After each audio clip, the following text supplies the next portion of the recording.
Zakir Naik is my hero. He opened my eyes. He is not guilty either of radicalizing Muslim youth or inventing hate, because you do not radicalize or invent hate simply by quoting a book. He has been made a convenient scapegoat by Muslims who are Islamophobic. That is, they fear Islam.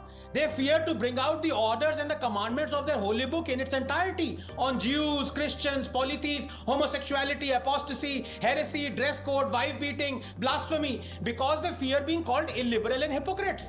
So they end up condemning and branding as radicals the Muslims who are faithfully following the fundamentals. They snare the fundamentalists and spare the fundamentals. Zakir is unapologetic about the fundamentals. Stopping Naik from quoting what is written in the holy book is like preventing me, Navika, from quoting what is written in Darwin's Origin of Species. We are just the medium. How are we guilty? One really wonders if the Muslims who criticize Zakir Naik even realize how utterly foolish and hypocritical they sound. Or perhaps they are putting to practice 328, the Taqiyya verse. Let not believers take disbelievers as allies except when taking precaution against them in prudence. Look, a practicing Muslim who believes in the Sharia and every single word that there is in the Holy Quran is a good Muslim. While a Muslim who drinks, fornicates, indulges in idle talk or music, supports Muslim women who reject the burqa, draws a portrait of whosoever he wishes to, marries a non-Muslim, is homosexual, gives equal share of inheritance to females, and is fine with all his fellow Muslims being all of the above, is a bad Muslim. Zakir Naik is a good Muslim.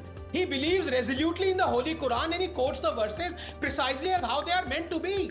Allah has defined who is a good Muslim or not. 33, 36, 3, 132, 8, 2, 49, 5. The point is, Navika, just 30 seconds. When Naik says, those who abuse Allah and His Messenger, Allah has cursed them in this world and the hereafter and prepared for them a humiliating punishment. He is only quoting 33:57. When he says, those who disbelieve in our verses, we will drive them into a fire, he is only quoting 4:56. When he says that a caste chronicling Kaun Jaat or Hindu journalist, even though he is Muslim friendly, will still go to hell, he is only quoting 21:98. When he says polytheists are the worst of creatures, he is only quoting 96. Navika, just 10 seconds. So are you telling me Zakir Naik is preaching hate because he is quoting hate? Then have the guts to say so. Actually, please don't. I want your head to remain satisfactorily attached to your torso. Well, Dr. Anand Ranganathan, I know you've taken a route of, being extremely sarcastic in what you have spoken. But the question here is, when a certain individual said something against the Prophet, there was an entire ecosystem that went up in flames and questioned what was going on and why the government was weak. No one said anything against the Prophet. No one said anything against the Prophet. Quoting from a revered hadith. Anand Ranganathan. Anand Ranganathan. I want to add to something. What Lukput said, right from the law of our country, Navika, this must be there was corrected. no need This for must be this corrected government because this to cow will down lead to before no one Qatar second. and Afghanistan and Pakistan. That was the allegation. I am sorry.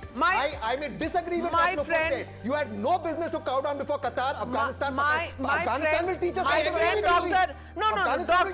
Anand Ranganathan, I am not somebody who's sitting in judgment. She made statements. There are allegations that, she spread hate.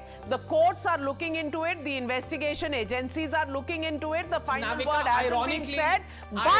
But it created such a brouhaha in India where the entire liberal ecosystem was up in arms saying that what kind of hate was being preached by these right-wingers.